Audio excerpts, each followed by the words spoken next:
بنات قلت عشان بس احط معاكم الاشياء. هنا عندي الليمونة، وعندي قطعة الزنجبيل، وعندي النعناع. ما راح اكثر لاني راح احط نعناع في طبعا مو مكثرة، مسوية تقريبا مقدار بسيط الحين، بس انتوا كثروا طبعا. يمكن انا مسوية بس تقريبا 3 أو 4 رمانات، رمان هندي بعد صغير.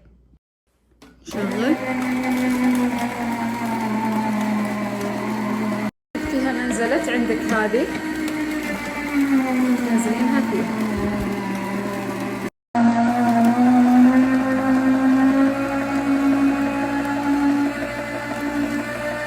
لحظة،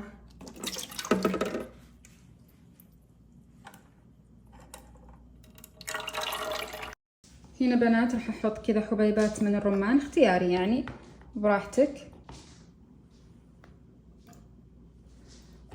فيمتو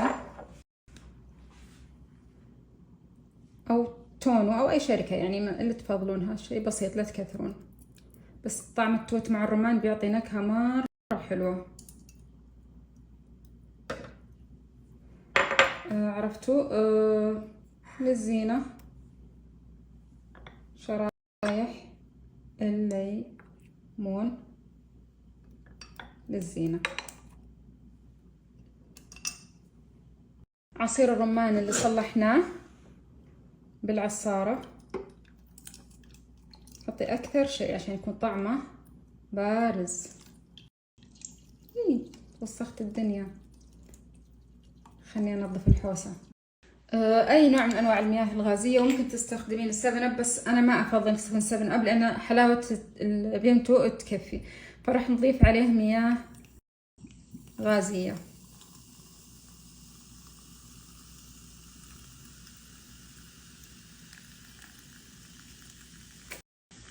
وعيشوا شيء. طبعا انت لما تسوين ان شاء الله بشهر رمضان المبارك، سوي كل شيء، خلي فقرة اضافة قولوا معاي المياه الغازية خليها اخر فقرة.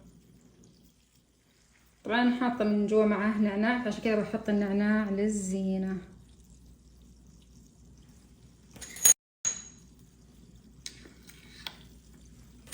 وبالعافية، وقولوا حصة ما سوت لكم ألذ موهيتو رمان.